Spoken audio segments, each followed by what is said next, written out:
Sziasztok! Ismét üdvözöllek benneteket. Most egy picit a Commodore-ról fogok beszélni nektek. Először is gyorsan megmutatom, hogy mi rejtőzik ebben a csodálatos grill eszközünkben.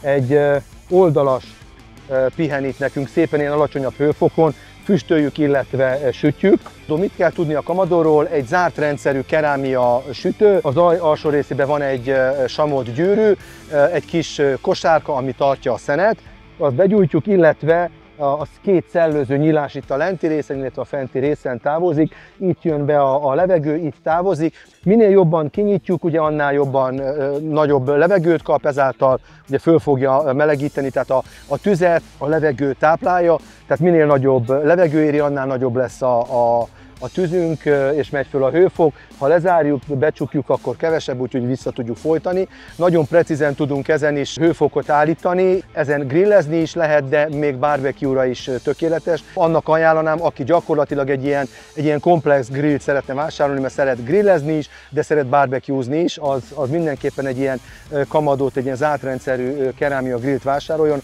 mert ezen tényleg mindent el lehet készíteni, akár a 6-8-10-12 órán keresztül készült marhaszegyet is, vagy valamilyen oldalast, 4-5 órán keresztül. Most is itt ugye benne van az oldalasunk ilyen alacsonyabb hőfokon, illetve hogyha kell, akkor nagyon kinyitom, fölmegy a hőfok 400-450 fokra, úgyhogy pizzát is el tudok készíteni rajta.